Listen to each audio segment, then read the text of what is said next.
Pria ini benar-benar licik. Kenapa hanya kamarnya saja yang dipasang air heater?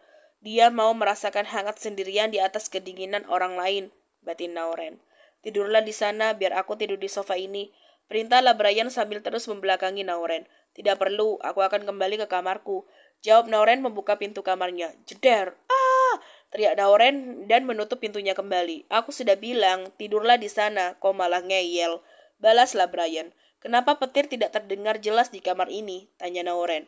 Sudahlah, kau jangan banyak tanya. Segeralah tidur, atau aku akan berubah pikiran dan menyeretmu keluar dari sini.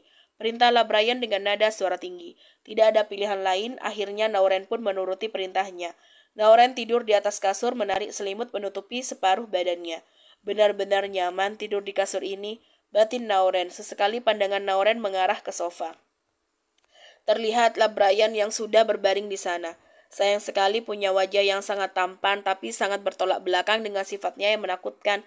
Sepertinya aku hanya menyukai ketampanannya saja, tidak dengan kelakuannya. Gumam lirih Nauren. Pagi hari yang cerah akhirnya tiba. Brian sudah rapi dengan kemeja putih dan jas berwarna hitam di tubuhnya. Dia berjalan mendekati Nauren yang masih terbaring dengan lelap di atas kasurnya. Sepertinya bocah ini lupa kalau dia harus pergi sekolah. Ucapnya berlalu meninggalkan Nauren. Tidak berselang lama masuklah satu pelayan ke dalam kamar Brian.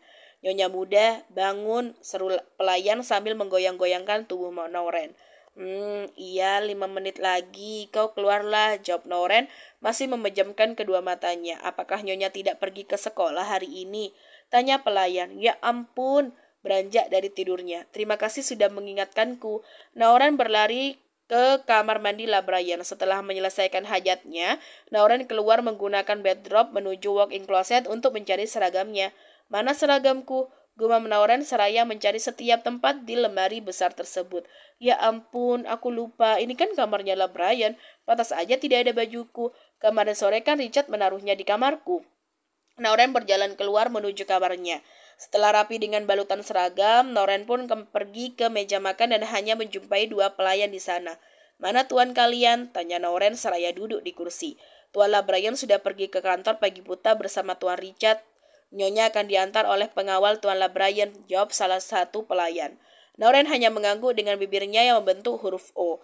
Lalu menyelesaikan sarapannya dan berangkat ke sekolah tepat pukul 7 WIB. Kini Nauren sudah sampai di depan gerbang sekolahnya. Nanti saya akan menunggu di sini saat Nyonya pulang, ucap pengawal tersebut. Iya, terserah kau aja.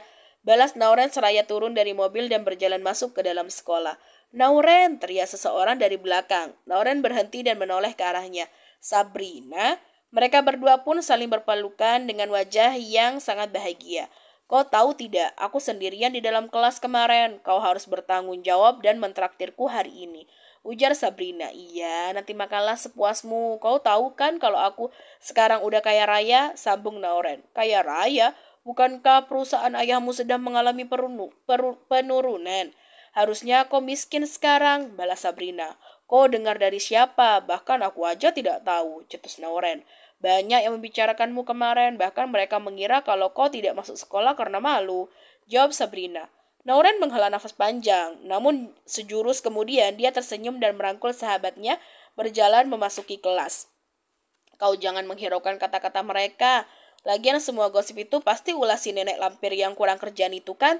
Percayalah padaku, kalau sekarang aku sudah kaya raya, jelas Nauren yang mendapat anggukan cepat dari Sabrina. Saat mereka berdua memasuki kelas, semua mata tertuju ke arahnya dengan tatapan yang tajam dan mengerikan, termasuk geng Winner yang dipimpin oleh nenek lampir, yaitu Hilda. Geng itu sangat diketakuti oleh para siswa yang lainnya karena keberanian Hilda di atas rata-rata. Bahkan geng Winner akan membuli siapa saja yang mengganggunya. Bukan hanya kekerasan mental saja, namun juga kekerasan secara fisik akan dilakukan geng itu tanpa tanggung-tanggung. Sudah banyak sekali korban yang mereka bully. Namun anehnya, mereka tidak akan mendapatkan hukuman berat. Semua ini karena orang tua Hilda merupakan orang terkaya di sekolahnya. Sehingga Hilda semena-mena di sana karena tidak ada satupun siswa yang mengalahkan kekayaan orang tuanya. Sabrina langsung menciut saat Hilda menatapnya dengan tajam. Ayo, jangan lihat mereka, anggap aja di kelas ini cuma ada aku dan kau, ujar Nauren menarik Sabrina dan duduk di bangku mereka yang bersebelahan. Melihat wajah Nauren yang acuh membuat Hilda semakin kesal. Brak! Suara gebrakan tangan Hilda di meja di depan Nauren. Kau berani-beraninya tidak melihatku saat masuk. Hahaha, sepertinya kau semakin bergaya semenjak perusahaan orang tuamu bangkrut. Sungguh menyedihkan, ujar Hilda diiringi tawa lepas satu kelas. Jadi kau yang menyebarkan gosip itu. Asal kalian semua tahu ya, perusahaan orang tuaku tidaklah bangkrut seperti yang dia katakan. Menunjuk ke arah Hilda berdiri, dia hanya takut tersaingi olehku. Bukankah kekayaan orang tuamu hanya berjarak satu langkah dari kekayaan orang tuaku? Bahkan papiku bisa dengan mudah melewati langkah itu. Balas Nauren dengan posisi berdiri dan berhadapan langsung dengan Hilda. Nauren memang satu-satunya siswi yang berani melawan Hilda. Sial, apa kau bilang? Papimu itu bisa melewati langkah orang tuaku. Hahaha, jangan mimpi di siang bolong. Bahkan orang tuamu saja banyak berhutang pada bos besar di luar sana. Dan aku yakin suatu saat kau akan digadaikan orang tuamu untuk menebus hutang-hutangnya. Kasihan juga kalau anak muda sepertimu harus melayani om-om peyot penagih hutang. Hahaha. Ucap Hilda yang juga diiringi tawa teman-teman yang lainnya. Jaga mulutmu itu ya. Emosi Noren mulai memuncak dan akan menghampiri Hilda untuk menamparnya. Namun langkahnya terhenti karena tarikan dari Sabrina. Sudahlah, jangan kau tanggapi dia, buang-buang emosi dan tenagamu aja, Noren. Lihatlah, bahkan kacungmu saja sekarang ikut melawanku. Cih, timpal Hilda. Namun perdebatan mereka sudah berakhir lantaran ada guru pelajaran yang masuk ke dalam ruangan kelas itu. Kurang ajar, awas saja kau. Aku hancurkan mulutmu itu. Pekik Noren dengan tatapan penuh marah. Sementara Hilda terus tersenyum sinis meledeknya. Sudahlah Nauren, sudah. Aku tidak mau kau justru yang kenapa-napa. Karena mereka bisa melakukan apapun sewaktu-waktu kepadamu, ujar Sabrina mengelus punggung Nauren. Aku tidak peduli akan hal itu, balas Nauren. Richard, bagaimana perkembangan informasi yang kau dapatkan hari ini? Apa kau sudah menemukan orangnya? Tanyalah Brian yang kini sudah duduk di kursi ruangannya. Belum tuan, sampai hari ini tim kami masih belum bisa menemukan orangnya. Bahkan informasi yang kami dapat selalu palsu. Sepertinya kita sedang berhadapan dengan orang yang sangat licik dan pergerakannya pun sangat rapi. Tidak seperti kasus lain yang dengan mudah kami ungkap, jawab Richard seraya menundukkan kepalanya. Wah, aku tidak butuh alasanmu itu. Percuma aku perintahkan banyak anak buah untuk kasus ini, kalau hasilnya nihil. Bahkan sudah bertahun-tahun lamanya belum juga terkuak. Bentaklah Brian seraya mengusap kasar rambutnya.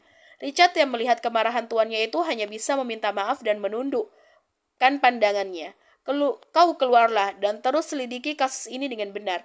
Aku hanya ingin mendapatkan kabar kalau kau sudah menemukan orangnya, perintahlah Brian. Baik, Tuan. Jawab Richard berlalu dari ruangan tersebut.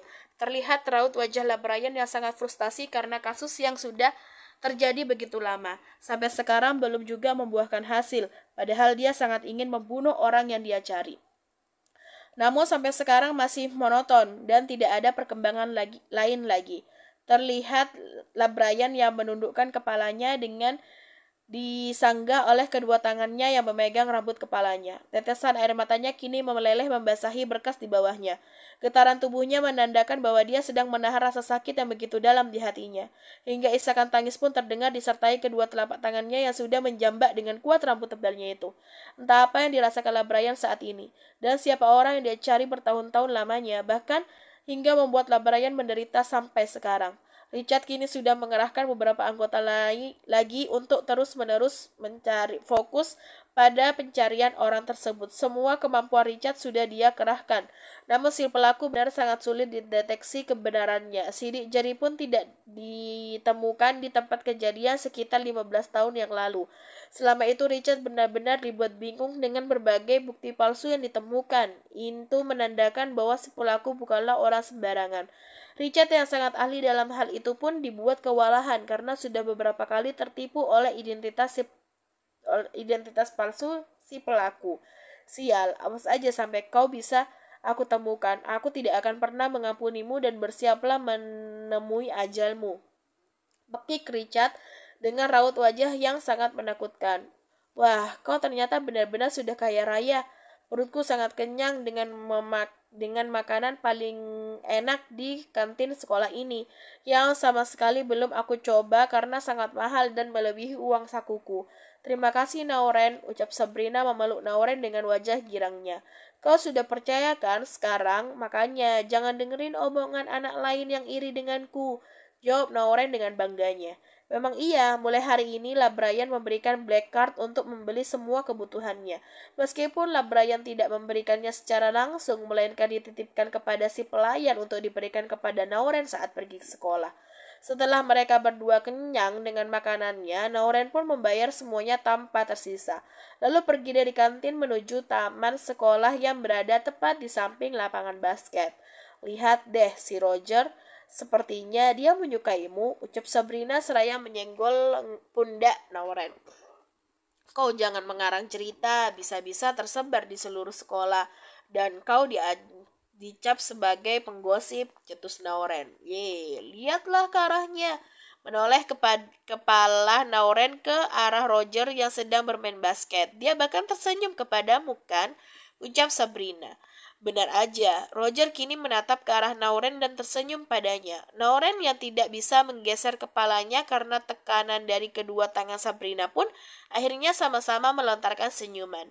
Lepaskan tanganmu dari kepalaku, bentak Nauren menghampas tangan Sabrina dengan kuat, hingga membuat Sabrina meringis kesakitan. Kau kasar sekali, pikir Sabrina. Dari kejauhan terlihat Roger yang sudah keluar dari lapangan basket dan berjalan mendekati Nauren. Bisakah kau meninggalkan kami berdua sebentar? Ada hal yang ingin aku katakan pada Nauren. Pinta Roger menoleh ke arah Sabrina. Tentu saja, kembalikan padaku kalau kau sudah selesai dengannya, jawab Sabrina yang mendapat anggukan dari Roger. Sabrina pun kini sudah pergi meninggalkan keduanya. Lalu Roger duduk di samping Nauren. Apa yang ingin kau katakan padaku sampai mengusir Sabrina? Tanya Nauren. Tidak ada hal yang apapun yang akan kukatakan. Aku hanya ingin duduk di sampingmu saja seperti ini. Jawab Roger tersenyum tipis. Nauren pun menggelengkan kepalanya dan mengalihkan pandangannya ke arah lain. Kemarin aku kalah saat bermain basket melawan sekolah sebelah. Kau tahu alasannya apa yang membuatku kalah saat pertandingan itu? Tanya Roger. Ya, pasti karena kalian payah dan tidak bisa diandalkan, cetus Nauren. Roger tertawa dengan jawaban kilat yang keluar dari mulut Nauren. Kenapa kau tertawa? Jawabanku benar kan? Timpal Nauren menatap Roger yang berada di sampingnya. Salah. Alasanku kalah dari pertandingan itu karena tidak ada kau yang menjadi semangatku. Kenapa kemarin kau tidak masuk lama sekali? Kau membuat seseorang merindukanmu, ucap Roger. Bukankah penyemangatmu adalah si Hilda, si nenek lamper itu? Bahkan saat bersamamu saja dia selalu bergelanyut seperti anak monyet. Cetus Nauren. Hahaha, kenapa? Kau cemburu? Timpar Roger meledek Nauren yang kesal. Oga, jawab Nauren. Kau belum menjawab pertanyaanku. Kenapa kemarin kau lama sekali tidak masuk sekolah? Apakah ada sesuatu yang mengganggumu? Tanya Roger kembali. Sejenak Nauren terdiam, seperti sedang memikirkan sesuatu alasan untuk menjawab pertanyaannya. Kemarin aku sibuk sekali membantu papi. Kau sudah mendengar belum gosip di sekolah tentang perusahaan papiku yang mengalami penurunan? Roger mengangguk. Nah itu, aku ikut sibuk membereskannya sampai akhirnya kembali seperti semula. Jawab Nauren beralasan. Sepertinya aku tidak percaya dengan alasanmu itu. Bagaimana bisa otak kecil itu membereskan urusan perusahaan yang rumit? Jawab Roger seraya menyentuh lembut kepala Nauren dengan ujung jari telunjuknya. Terserah kau saja mau percaya atau tidak, ketus Nauren beranjak dari tempat duduknya. Seketika Roger meraih tangan Nauren, dan keduanya kini saling berhadapan dan menatap satu sama lain. Kau mau kemana? Tanya Roger. Aku mau ke kelasku. Lepaskan tanganmu ini. Jawab Nauren berusaha melepaskan genggaman tangan Roger, namun Roger tidak memperdulikannya. Kau tidak bisa pergi begitu saja. Aku yang akan mengantarkanmu ke Sabrina. Karena aku sudah janji padanya. Balas Roger seraya menarik tangan Nauren untuk mengikuti jalannya. Roger, aku janji akan mengikutimu. Tapi lepaskanlah tanganmu itu. Aku malu dilihat banyak siswa lainnya. Lagi-lagi Nauren berusaha melepaskan tangannya.